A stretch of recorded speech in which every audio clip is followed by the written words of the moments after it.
Okay, good afternoon, everyone. You're very welcome to this webinar. And in today's session, we're going to examine the structure and the content of the new V Cert Level 1-2 Technical Awards, and we'll cover all 11 subject areas.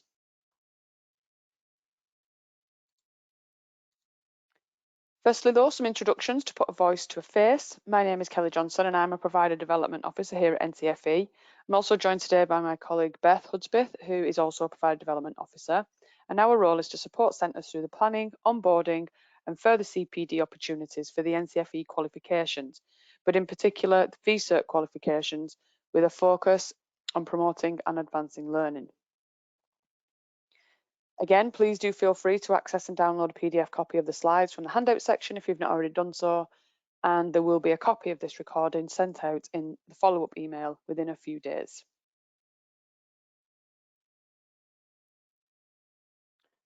Okay, so today's session then will provide an introduction, like I said, to the new V Cert Level 1-2 Technical Award qualifications. We're going to explain your journey with us and guide you through the structure of the qualification, the examined and non-examined assessments, and we'll provide you with an overview of the quality assurance process. We'll also share a summary of the teaching and learning materials and other resources that we do have available to support you in your delivery. There will also be some time, as I've said, at the end of the webinar to ask any questions that you still may have about these qualifications. Please note, today we're not able to answer any questions relating to the live NEA, which was released on the 1st of September 2023. If you do, however, have any questions or queries about the live NEA, then please refer them to our customer support team via the details on the bottom of the slide. Okay then, so I'm going to begin then with the onboarding process and your journey with us. So the provider development team are committed to NCFE's core purpose of promoting and advancing learning. Now, to achieve this, there are 3 different stages: pre-approval, onboarding, and ongoing CPD. Pre-approval may have already occurred, and it's when the quality assurance team has approved your centre to deliver our qualifications.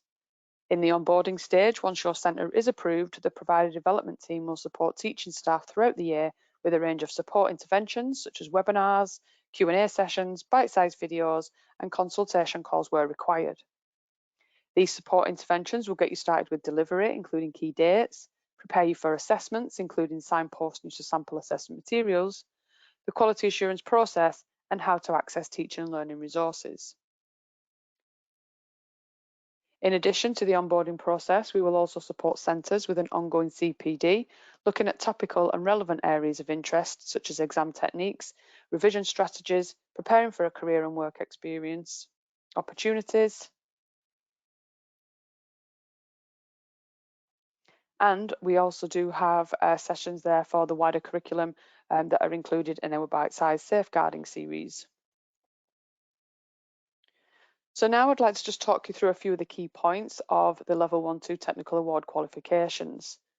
Now on this slide, it does include all 11 subject areas that we have had on offer since the 1st of September 2022, also including the qualification accreditation number. And throughout this webinar, we will be referring to all subject areas.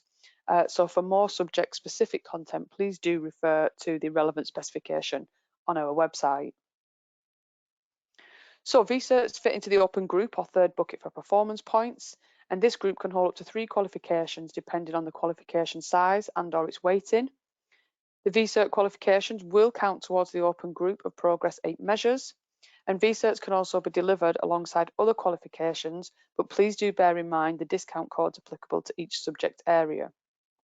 So, for example, if you're doing a traditional GCSE in PE, and we're also delivering our technical award in sports studies with the same learners, then only one of those will count in the performance tables as their content is similar.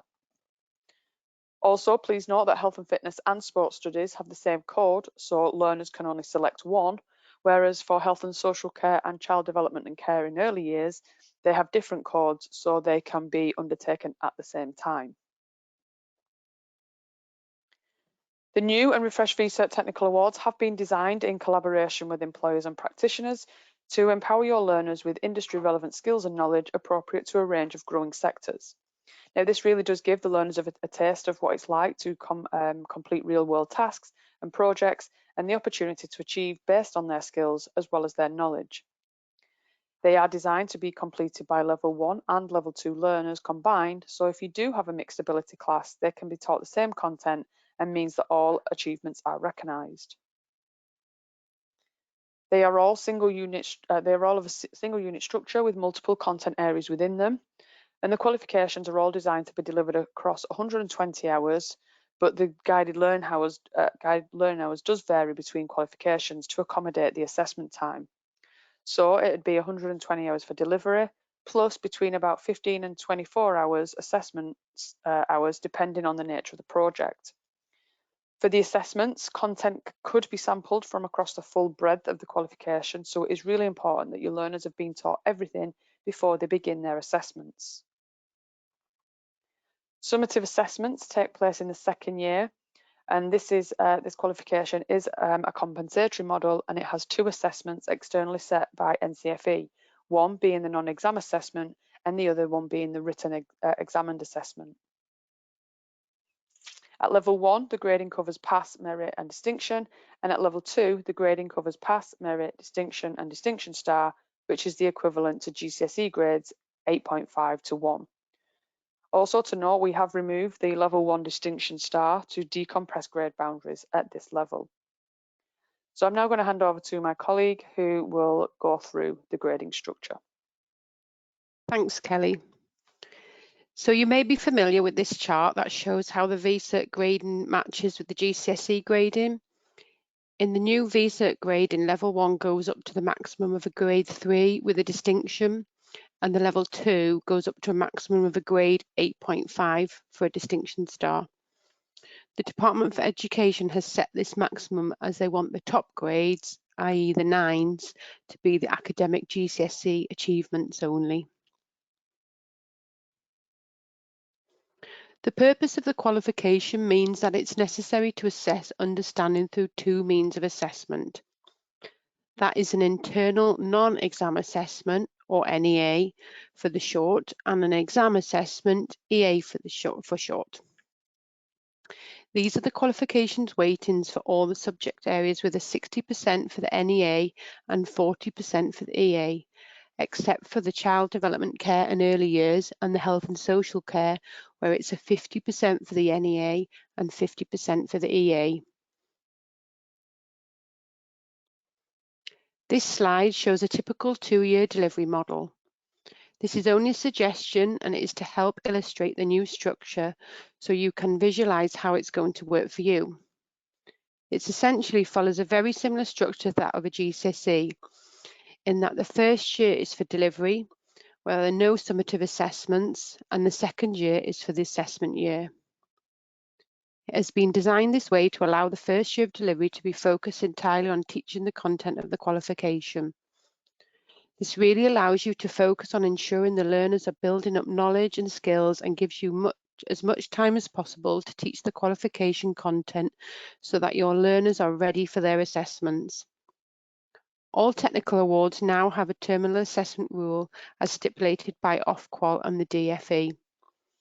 This means that the external examinations must take place at the end of the qualification after the non-exam assessment, i.e. the synoptic project has been completed. The NEA briefs are released on the 1st of September each year, and it can also be administrated from September as long as all the content areas have been taught. We think all content could have comfortably been delivered by December, ready to start the NEA in January, but some schools may get through everything sooner. The final marks will need to be submitted to the portal by the 30th of April each year, in which then the learner evidence will be moderated, and we'll talk about this in more detail later in the webinar. It can be delivered over 3 years, as some centres might want to start delivering in year 9, although we do recommend a 2-year delivery model so that it coincides with GCSE. If you have decided to deliver over 3 years, learners can be registered in year, and you will be prompted to book the assessment series at the time of registration. So for 3-year model, you would choose the assessment series 3 years in future. The assessments of our technical award is mapped against the assessment objectives, or AOs for short. They provide consistent framework for learners and applied synoptically, allowing learners to show their knowledge, understanding and skills from across the full breadth of the qualification. The table on the slide contains the AOs for interactive media, so do check the specification for the subject-specific AOs. To know, over the next few slides, I'll be referring to different subject areas, so please do check the qualification specification for the subject-specific information. The table on this slide shows the approximate weightings for each of the AOs in the Health and Social Care Technical Award Assessment. You will also see how this equates to the overall weightings of the assessment of the 50% split. For the NEA, AO4 is substantially weighted more than the other AOs, where the learners demonstrate the essential technical skills relevant to the vocational sector. And for the EA, you'll see that AO1 is substantially weighted more than AO2 and AO3. AO1 is a 40 to 45% where learners are to recall knowledge and show understanding, whereas the higher order thinking of analysis and evaluation accounts for only 20 to 25% of the marks for the EA. The V Cert qualifications have a single unit structure. They contain only one mandatory unit with a number of content areas sitting within the single unit. The content that is assessed in the EA and the NEA will be sampled from across the full breadth of the qualification. This slide shows the content areas from the subject area of food and cookery. This is where you will also find the indicative content and teaching guidance that will support your delivery. Food and cookery comprises of 7 content areas and all content is mandatory and must be taught. It is essential when planning for teaching and throughout delivery that the independencies and links build across the content areas of the qualification and highlighted and reinforced. The teaching content does not have to be delivered in a linear way. The unit contents are independent in knowledge, skills, and concepts. Teachers may take a synoptic teaching approach across the qualification. This concept goes into more detail in our Prep to Teach session, which can be accessed on demand on our V Cert playlist on our YouTube channel. Within the specification, there is more detailed breakdown of the indicative content.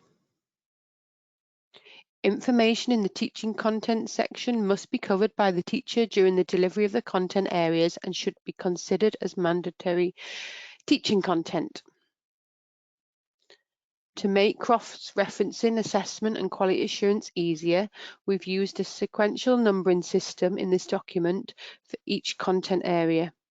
The numbering system used refers to a content area, subject topic, and teaching content, and the content arranged into digestible areas with bulleted lists for teaching and delivery. The sequential numbering system will also support signpost feedback to learners and the tracking of their process. Anything within the teaching guidance is advisory and optional and is intended to provide useful advice and guidance to support delivery of the teaching content. Also within the specification, there is a section that provides some useful advice and guidance to support the delivery of teaching content for each of the content areas. At the end of each section, it lists the resources that are available, such as classroom teaching packs and other resources, such as useful websites. The type of evidence listed are guidance purpose only. Within learner portfolios, other types of evidence are acceptable if all content areas are covered. While studying the qualification, learners should also reflect on the importance of identifying and developing their preferred learning style. They should also be able to identify a range of individual study skills they can use to study effectively. Centres must ensure learners have access to suitable resources to enable them to cover all content areas. Within each qualification specification, there is a resource requirement section. For example, this slide shows the resources that are required to deliver engineering, and these are the resources that are required to deliver interactive media. Where there are no mandatory resources requirements, centres must ensure learners have access to suitable resources to enable them to cover all the appropriate learning outcomes. Please do check the qualification specification for other subject-specific resources requirements. The qualification is linear, meaning both assessments must be taken in the same assessment series and cannot be combined across different assessment series. The table on this slide is an example from the subject area of sport studies.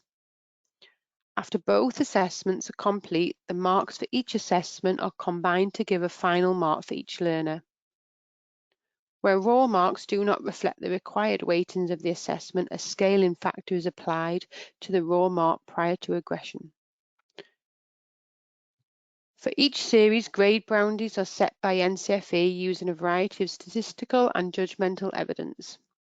There are no UMS as there was previously. The overall grade will be calculated using the overall mark, and then grading thresholds are introduced following awarding. So each learner overall grade is determined by comparing their combined final mark with the grade boundaries for that series. Where a learner achieved insufficient marks across the two assessments in this series to achieve a level 1 pass, they will be awarded an unclassified result.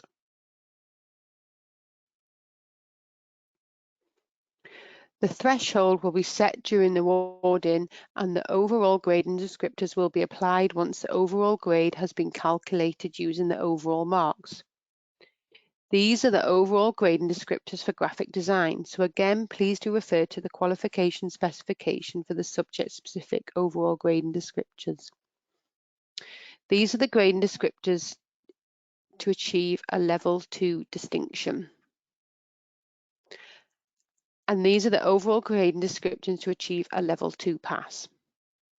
The assessments for the new V Certs are norm referenced, which means that the grade boundaries cannot be set until after the learner have completed the assessment. There is guidance in the specification regarding overall grading descriptions, but we are unable to translate this into actual data for grading purposes until the learners have completed their assessments. Thanks, Beth.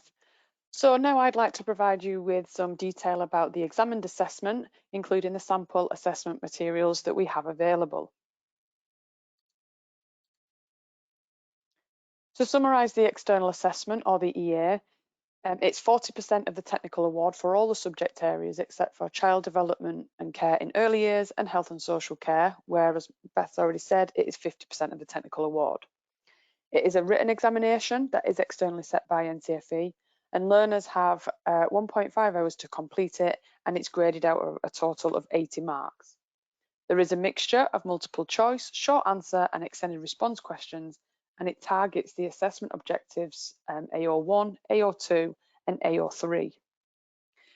The examination date is May-June every year, and booking for the external assessment is upon registration.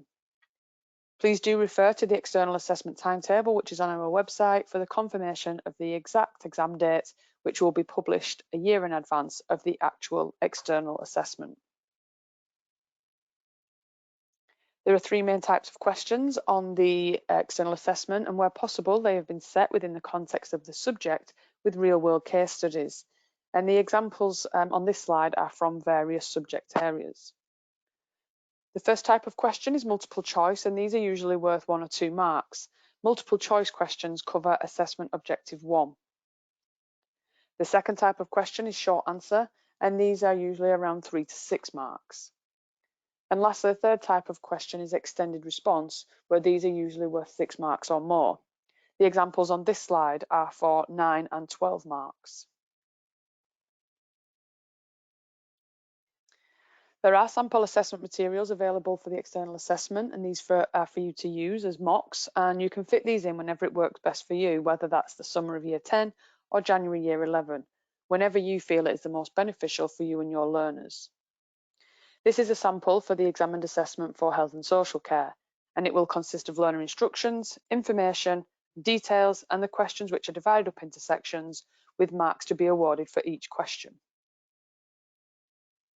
This is the sample mark scheme for health and social care, and this will consist of the marking guidelines, the assessment objectives, and the answers, including which assessment objective the question refers to, and the marks to be awarded. This is then replicated for all the questions in each section. For the higher mark questions, the mark scheme details the level, the marks that can be awarded, the descriptor for each assessment objective, and the indicative content to be included in the learner's answer. The last page contains an assessment objective grid for each section. Sample assessment materials, including the mark schemes, are available for you to access on the subject-specific pages on our website. Grade boundaries cannot be provided, as these will change each year depending on national achievement. Grade boundaries will be set each academic year once all results have been moderated and examined, and this is in line with GCSE qualifications. Now I'll provide a little bit more detail about the non-examined assessment, including the sample material that we also have available. Now, the NEA, or the non-examined assessment, is essentially the synoptic project that some of you will be already familiar with.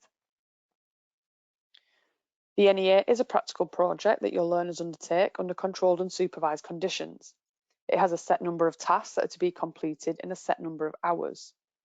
The NEA is externally set by NCFE, and there will be only one attempt at the NEA per session, so unlike before, there is no resubmission opportunity. The example of the NEA summary on this slide is from child development and care in early years. In all subject areas, the NEA is either 60% or 50% for child development and early years and health and social care of the technical award, and has a set total of marks.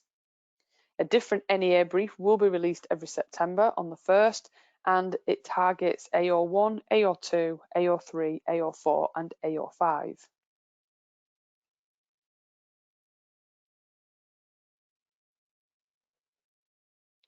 So in terms of preparing for the NEA, we do have subject-specific tutor guidance that has been produced to support the delivery of the Level 1-2 technical awards, both for the external assessment and the non-examined assessment. It is not intended to replace the specification documents, but should be used in conjunction with them to support the successful delivery and completion of the qualification and assessments. You'll find this document in the support materials section of the qualification page on our website. The NEA will be electronically available on the 1st of September in the year of certification, and the final NEA marks are to be submitted by the portal by the 30th of April each year. All teaching must be complete prior to accessing the assessment, and the learner must be booked onto the NEA associated with the year of completion. Prior to commencing the formal set hours for the NEA time, learners should be allocated 2 hours of preparation and research time. During this time, learners may have access to the project brief, but may not access any of the NEA tasks. This 2-hour time period is also entirely open book, where learners can access their teaching and learning materials, textbooks, internet, and other published materials. And it's from this then they should develop a research support pack, which they can use as their source of information when completing the NEA tasks. This is the only support material that is permitted during the completion of the NEA tasks, obviously unless otherwise stated within each task instructions from the tutor guidance, and it must be submitted to the tutor at the end of each session and kept secure. The material developed in the planning, preparation and research time doesn't need to be submitted as evidence, and the research pack should be no more than 4 sides of A4 in font size 12, and this can be either handwritten or electronic. Some tasks within the NEA do permit the use of the internet to support the completion of the task, and if that's the case, learners will be required to submit a copy of their internet browsing history to ensure that the controls around the internet use are adhered to. Where the NEA allows for research requiring use of the internet, learners must also reference the sources in their work, and learners must cite sources of information within their NEA. There is a useful table in section 8 of the tutor guidance that will show you if the use of the internet is permitted and if the internet browsing history is required. Within the tutor guidance, there is also specific guidance for each task within the NEA, and the inclusion of these tasks is to illustrate the proposed structure and timings required resources, in addition to the pack that they've developed in the preparation and research time, and any additional requirements around delivery or controls. Within the regulations for the conduct of the NEA section, instructions are provided on the correct administration of the NEA. NEA tasks must be issued one at a time and in the correct sequence to appropriately meet the requirements of the tasks in terms of resources and organisation of the learning environment. All learners should start each task at the same time to promote fairness and prevent unfair learner advantage and aid centre manageability. Learners can rework their evidence at any point during the supervised sessions, but supervisors must not give any feedback to a learner on how a task or area can be improved. Learners' work must not be assessed, marked, or internally quality assured during supervised sessions, and learners, like the EA, have one opportunity to sit the NEA each session. Therefore, if a learner does not achieve, they will need to be re-registered to sit both the NEA and the EA for the next series. NEAs cannot be adapted by in any way by the centre, and this is to ensure that assessments remain fit for purpose and ensure that learners are not disadvantaged or advantaged. It allows us to standardise mark schemes and removes any inconsistencies across centres and learners as changes made may impact on the validity of the assessment. Centres will need to plan the sessions to allow learners to access the full completion time available at the end of teaching and delivery. And the assessment must not take place until the teaching and learning of all the content has been completed.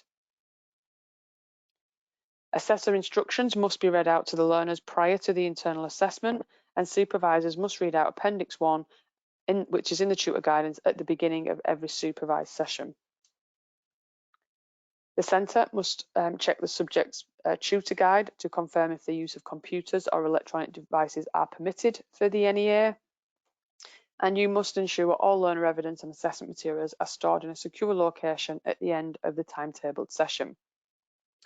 And access to this storage must be restricted to authorised personnel only. Learners must not be able to access their work outside of the timetabled sessions, and no work can be completed at home or in catch-up sessions. Learners and teachers must also not discuss the assessment brief online or post any assessment material online until the materials have been retired. The declaration must be signed by the learner and the assessor at the end of the assessment to authenticate their work, and this form can be found at the end of the NEA brief and must be stored securely. Where an assessment requires images or videos of learners and/or participants, the GDPR consent form must be completed by the learner and any other participants. And again, this form can be found at the end of the learner copy of the NEA. After the final assessment session, the learner may not have any further access to their assessment, and it must be securely stored by the centre for marking. All submitted evidence must be authenticated and attributable to the learner, and learners must be made aware of the importance of this and how it may impact their overall grade if evidence is found not to be their learner's own work. Centres must use descriptors and marking guidance provided by NCFE to assess the learner's work, and learner evidence is internally quality assured and final marks submitted for moderation by the 30th of April each year. Centres will be submitting marks now rather than grades that will go forward for moderation. And once the portal closes, the centre will not be able to amend any of the marks. And it is these marks then that are taken forward with the moderator's mark from the sample to determine the final marks for the learners. Prepare to Assess training is available with more details on the next slide.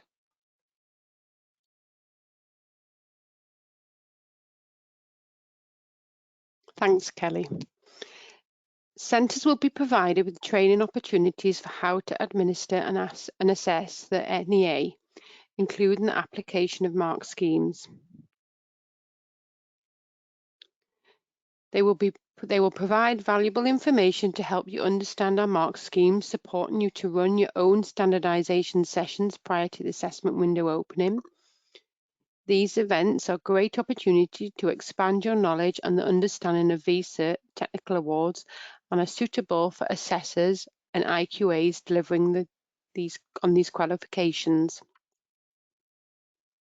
Attendance to these sessions will also be checked as part of your annual monitoring review, AMR.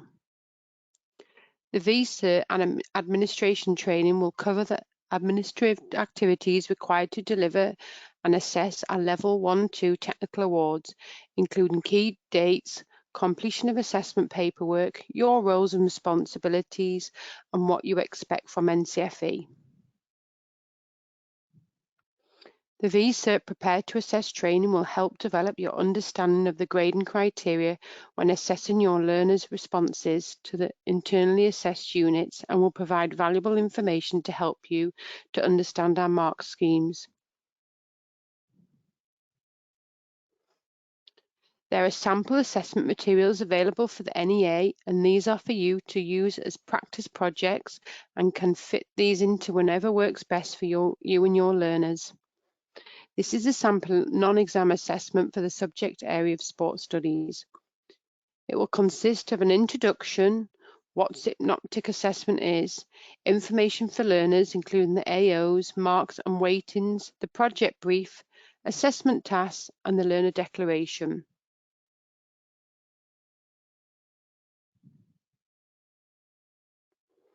This is a sample mark scheme which is also from sports studies. It will consist of the assessment tasks and associated mark scheme, including the descriptors, available marks, and the indicative content for each of the AOs. This is then replicated for tasks 2, 3, 4, and 5. There will also be some marking general guidelines for using extended response marking grids, as well as documentation for declaration of authenticity. A record of learner observations and GDPR consent form as video evidence is required. Sample assessment materials, including mark schemes, are available for you to access on the subject-specific pages of our website. Grade boundaries cannot be provided as these will change each year depending on the national achievement.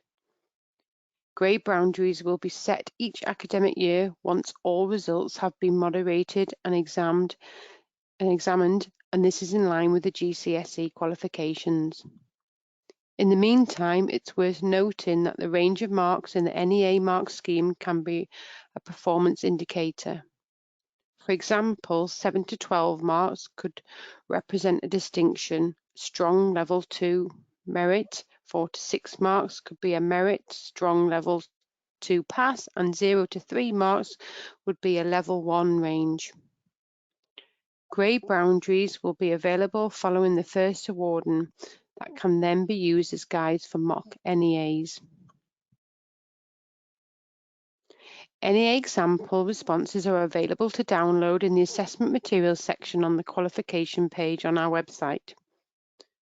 They will not be differentiated by level for the Model 5, as these are not determined until the marks are combined for the NEA and the EA, and the overall marks are added together. And there will be a top band 4 and a band 2 level responses for each qualification in the exemplar NEAs. This is a band 2 NEA response for creative design and production. And this is a top band 4 NEA response example for creative design and production. You can access the NEA response examples in the assessment materials section of each subject-specific qualification page. I'll now provide a brief overview of the quality assurance process and then provide some information in relation to moderation. The assessor will assess the mark all learner evidence for the NEA in line with the mark schemes provided by NCFE.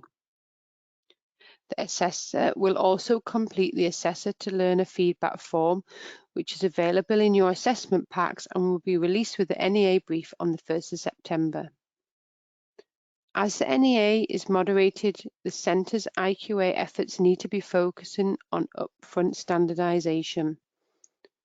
Centres need to apply their own IQA policy or process based on the outcome of standardisation activities they complete to satisfy their own internal quality assurance. Standardisation will ensure assessors' judgments are in line with qualification specification and grading criteria. In line with JCQ guidance, centres should inform learners of their centre assessed marks before marks are submitted to NCFE in order to allow for any internal centre appeals. Centres should make it clear to learners that any centre assessed marks are subject to change throughout the moderation process.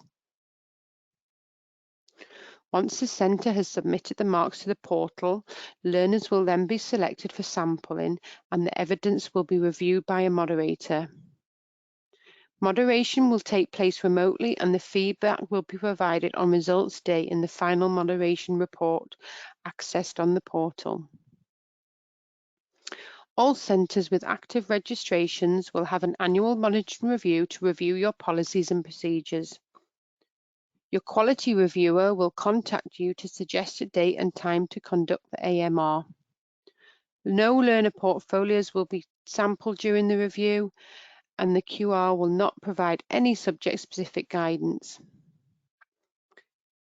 For further support, visit for your AMR page on our website and view the user guide to the annual monitoring review. If you have any queries about the quality assurance, please contact the external quality assurance team.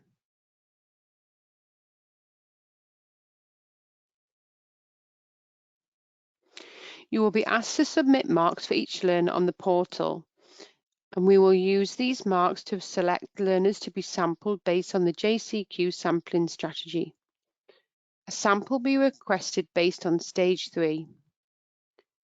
You will be able to view learners selecting for sampling on the portal. Learners selected for sampling will be visible on the portal the day after the window closes. Centres will be required to view the sampling plan on the portal and upload learner evidence for the sampled learners within 48 hours. Guidance on how to do this can be found in our portal user guide. During moderation, the moderator will assess the sample. Following the moderation process and the outcome for our quality checks, one of the following 3 marks will be applied to your cohort. Firstly, the provider mark confirms that the provider mark has been accepted. Secondly, the regress mark confirms that the regress mark has been accepted. And thirdly, the moderator mark confirms that the moderator mark has been accepted. The Chief Moderator Report, which will be available on our website, provides an overview of the moderated assignment, including examples of good practice and where further development may be needed. For further information and guidance, please do refer to the Preparing for Moderation review on our website. I'd now like to explain and give you details of the resources and support that will be available to you in your centres. Visit the ncfe.org.uk to find everything you need to know about onboarding, quality assurance, using the portal, moderation and assessment, certificates, training events, forms, support visits and much more.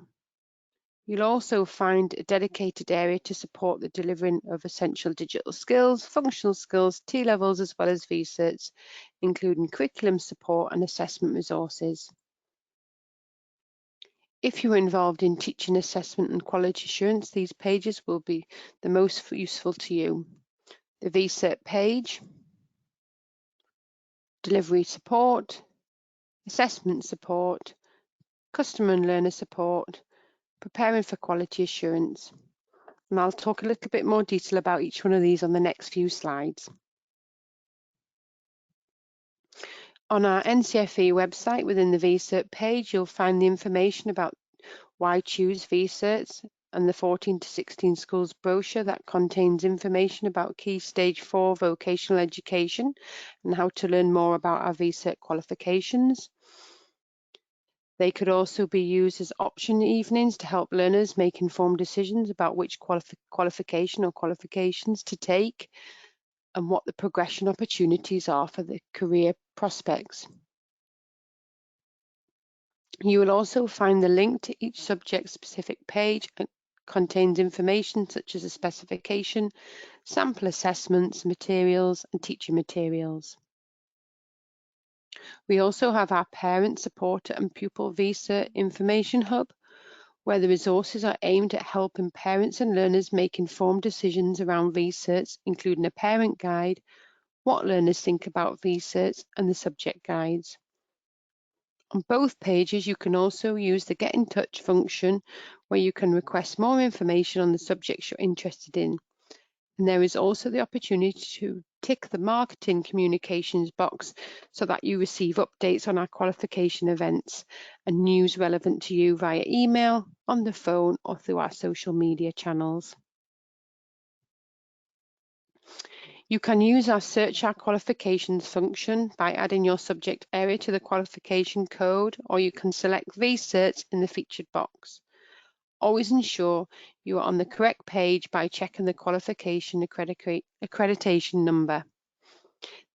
This is the page for engineering. And if you scroll down, you will see some brief information about the qualification, including the career opportunities and performance table details. And if you scroll further down, you will see the support materials tab, where you'll find the qualification specification, the Synoptic Connections document, and the tutor guidance document. In the Assessment Materials tab, this is where you'll find the sample assessment materials that are available for the NEA and the EA, including the NEA example responses.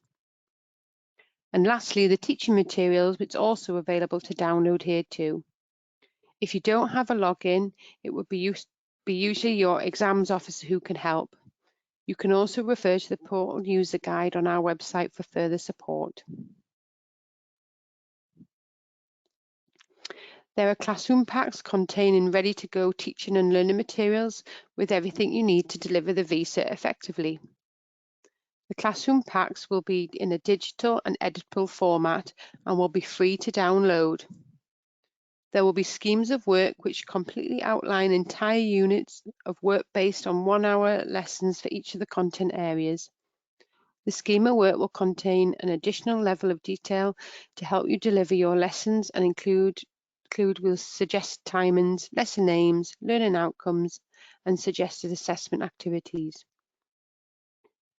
You will have completed PowerPoint presentations covering the teaching content from the specification and includes teaching activities that could be used with your learners. There will be comprehensive workbooks to complement the scheme of work, which contain classroom-based activities to recap and assess learning. The workbook will also include independent study tasks that can be used as homework or flipped learning opportunities, whatever you decide. Furthermore, the workbooks will contain learner roundups, which will be short formative assessment for learning to assess their knowledge using similar question types to those that will be used in the external exam assessment: multiple choice questions, short answer questions, and extended response questions. As with all the resources, it is best to use them and adjust them to suit your learners. Using actual assessment materials is a good way to make revision effective. And as I've already mentioned, there is also sample assessment materials that are available for the EA and the NEA for you to access on our website. On the delivery support page, you can find the support handbook and the print shop guide. In the training requests and upcoming events section, we can support centres with a range of training options, including support visits, bespoke training designed around your needs, and regular scheduled training with assessment professionals and internal quality assurance or IQA professionals. Delivery FAQs is where you can find answers to commonly asked questions by exams officers, teachers and tutors and learners. The FAQs covers everything from the becoming an approved centre, registering your learners and claiming certificates, to information about the qualification and our complaints procedure. If you have questions that isn't covered, you can use our live chat feature or contact the customer support team using the contact details on this slide. Finally, on the V Cert delivery support page, you'll see we offer a range of services for V Cert, such as requesting a support call, support webinars, and standardization training. Thanks, Beth. So on the assessment support page, you'll find everything that you need to support you with assessment. In special considerations, you'll find the special considerations policy, the definition, timescales, and how to submit a request for external and internal assessment. In the access arrangements and reasonable adjustments section, you'll find everything you need to know, as well as paper modifications for our qualifications, including the ways that fair assessment can be achieved and the associated policies. In assessment and results queries, this is where you can find the documents, guidance and inquiry forms for assessment results for our qualifications. In the certificates page, you'll find everything you need to know about certificates for NCFE and cash qualifications, including sample certificates, invalid certificate form and replacement certificates. And lastly, assessment regulations and guides are where you'll find our external assessment regulations, the exam timetable and the QCID document. We are a member of JCQ, which is the Joint Council for Qualifications, but for the session of 2023-24, we are only partially aligned to their policies and processes concerning external assessment regulations. For the external assessment, there is a document called the Regulation for the Conduct of External Assessment, and this is a set of generic instructions regarding preparing for the external assessment, administering it, and what to do after the assessment has been completed. For the internal non-examined assessment, there is a guidance document which includes all the details around administering each NEA task and the NEA regulations. And there is also the QCID document, which is the qualification specific instructions for delivery document, and this gives specific information for the different qualifications. So, for example, if the assessment needs to be invigilated or supervised. The customer and learner support page is where you'll find everything that you need to know as an NCFE customer who needs to contact us, or a learner who wants to know where they can study NCFE qualifications. The contact us section has all the contact details you need so that you can reach the right person quickly and easily. Here at NCFE, we do pride ourselves on ensuring our customers can very easily access important messages related to our products and services. So please do bookmark this page and check back regularly to stay up to date. Our approved centres must deliver our products in accordance with the centre agreement and other mandatory policies as a requirement of the centre approval process. Here you'll find all our mandatory policies and up-to-date fees and pricing lists. Once you have gained approval for the qualification, the next step is to register your learners onto the qualification. Registrations are managed via the registration screen in the portal, and all approved centres will be issued login details to access our portal system. More information can be found in our portal user guide. Booking an external assessment or exam, please do refer to our external assessment timetable for booking cut-off dates, assessment dates and times, and results release dates. For our V Cert qualifications, you are required to make a booking for the external assessment at the time of registration. You will also then be prompted to select an external assessment date before completing the registration in the portal. The Preparing for Quality Assurance section provides you with the information you need to prepare for a quality assurance review. This page also lists the type of quality assurance reviews, so for example, an approval review, an annual monitoring review, an external quality assurance review, and a moderation review. In these links, you'll also find some further information and guidance on preparing for these reviews. It is good practice to have a course file to help you with your course management, and this should be kept up to date and reviewed throughout the year. In course file documents, in the quick links, we've created this course file example to support you. And these examples can be amended to meet your centre specific requirements, or you can of course use your own templates. If you do have any queries regarding the above, please do contact the External Quality Assurance team using the details on the slide. We do have a V Cert playlist, which is on our YouTube channel, and there are numerous webinars, CPD sessions and training events, which you can access on demand. And in this playlist, you can also access the Technical Award Introduction webinar. Hodder, one of the top textbook publishers, will be providing or are providing brand new resources for some of the V Cert subject areas. And there will be a second edition learner textbook, as well as a Boost ebook. The health and fitness, business and enterprise, food and cookery, and child development and care in early years textbooks are now available to order. And the health and fitness revision guide is available to order, and it is expected that the other subject areas for business and enterprise, child development and care in early years, and food and cookery are expected in autumn 2023, including engineering. So any time now. So it'll be well worth viewing sample chapters on Hodder's website and also to see if they're available to purchase. But if you would like to find out more about their resources or talk to your local representative about any promotional offers, then please do get in touch using the details on this slide. Another third-party resource that the NCFE endorse is iAchieve. iAchieve and NCFE have worked closely over the last 5 years, with iAchieve producing complete online resource packages that support our technical qualifications. iAchieve offers resources for health and fitness, food and cookery, business and enterprise, child development and early years, with an exciting new look and feel and all new platform functions. To note, iAchieve are also interested in adding health and social care, sports studies and engineering to their suite. So do feel free to contact them to ask about any developments or updates. And for more information and contact details, do visit iachieve.org.uk.